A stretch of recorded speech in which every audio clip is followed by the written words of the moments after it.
Bonjour, je m'appelle Sam et j'ai vécu une rencontre assez extraordinaire l'hiver de l'année 2005. Une expérience qui me marqua bien des années après. Je fréquente l'université de San Diego située dans l'État de Californie et l'un de mes meilleurs amis vient d'Allemagne et se prénomme Johan. C'est un étudiant étranger originaire de Munich et il est passionné par les activités en plein air comme le camping, la randonnée et l'exploration.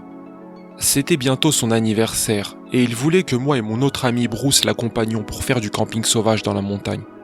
Bruce était aussi un randonneur aguerri et nous nous étions mis d'accord pour partir à bord de son 4x4.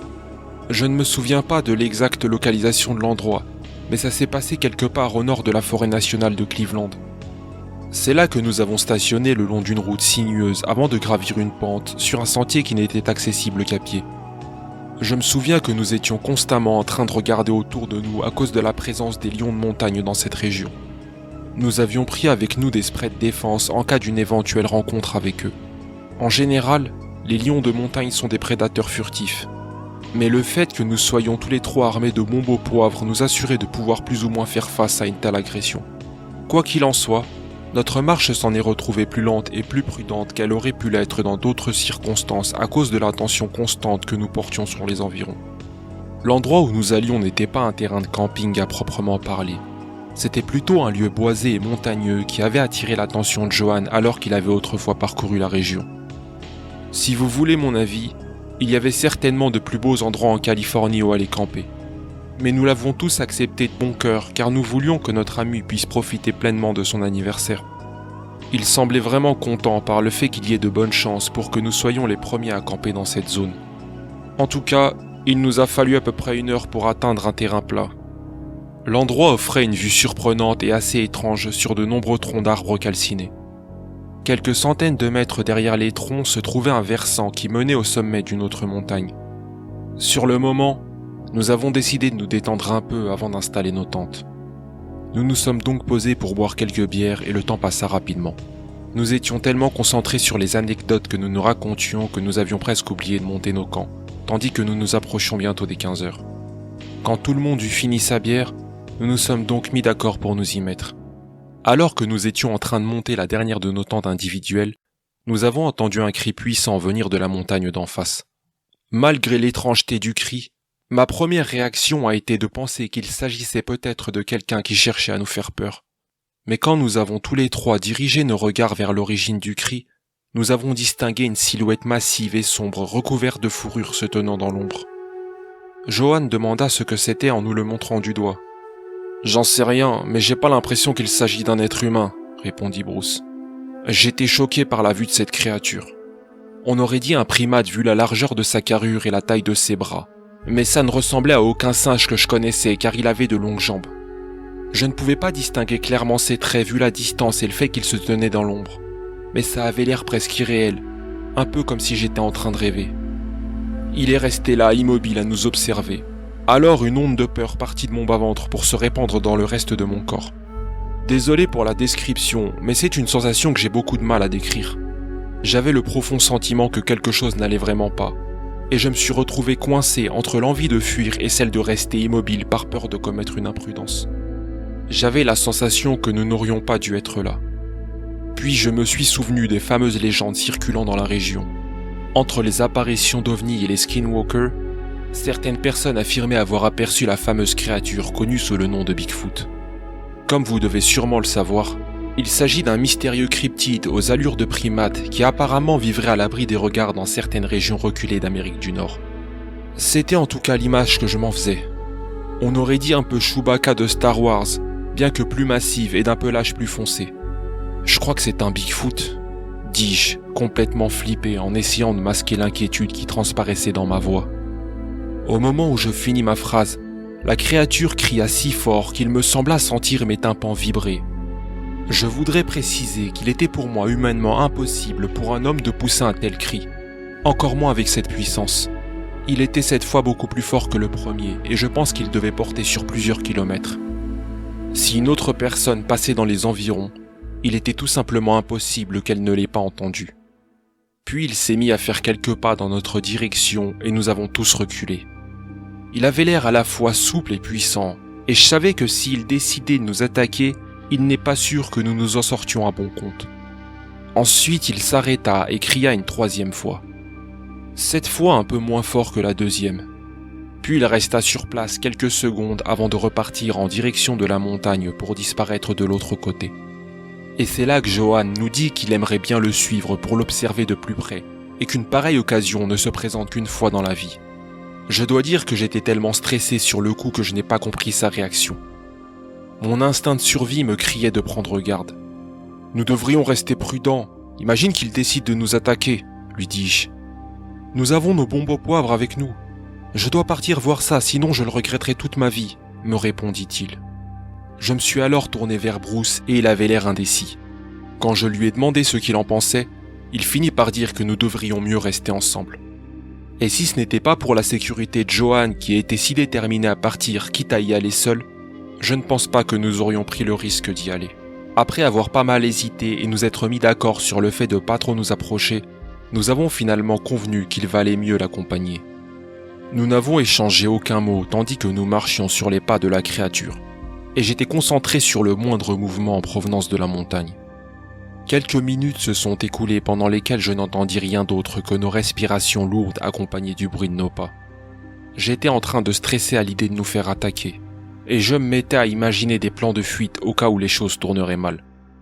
Malgré toute mon amitié pour Johan, je ne voulais pas prendre le risque de tomber dans une embuscade tendue par la créature.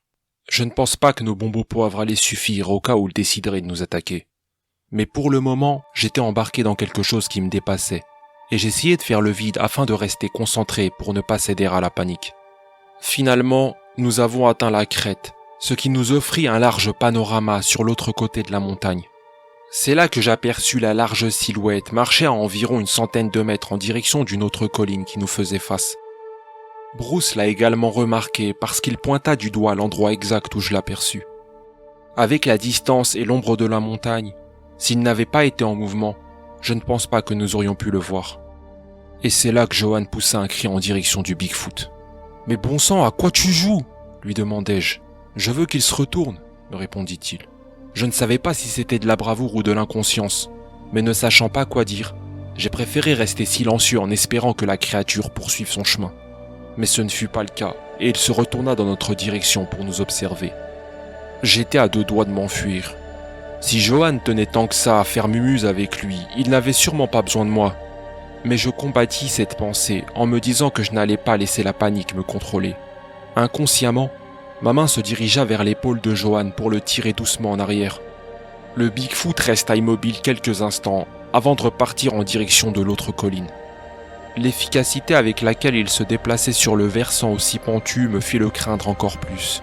Et la sensation de danger était toujours présente malgré le fait qu'il semblait s'éloigner de nous. Lorsqu'il atteint finalement la crête, il se retourna une dernière fois avant de ramasser une grosse pierre. Je suppose qu'il n'a pas aimé la façon dont nous l'avions suivi, car il la jeta dans notre direction et elle tomba à une 50aine de mètres devant lui. Heureusement pour nous, il ne sembla pas vouloir nous attaquer, et il resta là à attendre, sûrement pour voir si nous tenterions de nous approcher. Pour moi, il s'agissait clairement d'une mise en garde. « Allez, on s'en va », dit Bruce.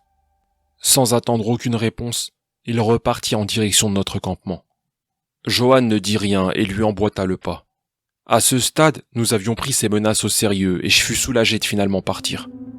Pendant que nous marchions, j'ai dit qu'il devait sûrement cacher sa progéniture derrière la colline, et que si nous l'aurions suivi, je ne parierais pas sur le fait que nous serions toujours là pour en parler. Johan était si content d'avoir croisé le Bigfoot qu'il nous dit que c'était le plus bel anniversaire qu'il eut de sa vie. Peut-être bien, mais il y a une chose dont je suis sûr, c'est qu'avec ton cri, il était à deux doigts de nous prendre en chasse, lui dis-je, un peu pour lui faire prendre conscience du danger que j'avais ressenti. Bruce conclut qu'il valait mieux partir de là avant qu'il fasse nuit. Nous sommes donc revenus à notre campement sans avoir entendu d'autres cris. Nous étions un peu trop secoués pour passer la nuit ici, et après avoir remballé hâtivement nos tentes et nos affaires, nous sommes repartis en direction de la voiture. Une fois à bord, Bruce tourna la clé dans le contact et je me souviens à quel point le son du moteur calma mon anxiété. Le long de la route, j'avais l'impression de revenir peu à peu à la réalité, et nous étions tous d'accord sur le fait que nous avions rencontré quelque chose d'extraordinaire dans ces montagnes. Après nous être arrêtés dans un McDo pour y passer commande et environ 1 heure de route, il me déposa devant mon studio avant de repartir avec Johan en direction de leur foyer étudiant. Après avoir pris ma douche, je me suis mis à noter tout ce que j'avais vu sur une feuille par peur d'oublier les détails. Comme je n'arrivais pas à trouver le sommeil, j'ai passé le reste de la soirée à regarder la télé en attendant que la fatigue fasse son travail. Les études reprirent leur cours et Johan n'arrêtait pas de me parler de ce que nous avions vu. Il était passionné par le Bigfoot et passait la plupart de son temps libre soit en quête de témoignages, soit à vadrouiller en solo dans les montagnes armé de son appareil photo. Quant à moi, cette rencontre m'avait quelque peu vacciné des sorties en plein air. À chaque fois que Johan me demandait de l'accompagner, je prétextais que j'étais à la traîne dans mes études et qu'il me fallait réviser par peur d'échouer aux examens. Quant à Bruce, il l'accompagnait de temps à autre, mais j'avais l'impression que c'était plus pour lui faire plaisir qu'autre chose. Ensuite, au cours des mois qui suivirent, Johan nous présenta à la pause midi une étudiante du nom de Marie qui affirma avoir aperçu un Bigfoot pendant qu'elle se promenait avec son père pas loin du parc national de Yosemite. Elle nous proposa de rencontrer son père pendant l'été, qui, d'après elle, connaissait Yosemite comme sa poche. Je dois dire que ça m'a soulagé d'entendre le témoignage de Marie. Ça a pour moi en quelque sorte confirmé le fait que nous n'étions pas les seuls. Ce n'était pas comme si je pensais que nous avions halluciné, mais une partie de moi avait quelque peu du mal à réaliser que ce genre de rencontre puisse avoir lieu. Après avoir quelque peu hésité, j'ai dû refuser Yosemite car mes parents insistaient pour me revoir pendant les vacances d'été. Mais sincèrement, j'appréhendais le fait de retomber sur le Bigfoot. J'en ai eu ma dose, et la peur que j'ai éprouvée durant notre dernière rencontre me laissa le sentiment qu'il valait mieux ne pas trop jouer avec le feu. Johan et Bruce sont donc partis sans moi. Une fois chez mes parents, je leur en ai parlé, et malgré le fait qu'ils ne mettaient pas mon récit en doute, ils avaient l'air un peu sceptiques en me disant que c'était peut-être un gorille du zoo de San Diego qui s'était échappé. En tout cas, les vacances avec eux me firent beaucoup de bien. Mais j'étais impatient d'avoir des nouvelles de l'excursion de mes 2 amis. J'ai donc appelé Johan pour lui demander comment ça s'était passé. Il m'a dit que c'était la plus belle randonnée qu'il avait fait dans sa vie, mais qu'il n'avait pas vu la moindre trace du Bigfoot durant leur périple. Et malgré les autres randonnées que j'ai pratiquées dans la région avec Bruce et Johan pendant mes 2 dernières années d'université, nous ne l'avons plus jamais revu. Avec un peu de recul, il est vrai que c'est la chose la plus incroyable à laquelle j'ai été confronté. Et je souhaite maintenant, comme Johan, connaître la vérité derrière cette créature mystérieuse.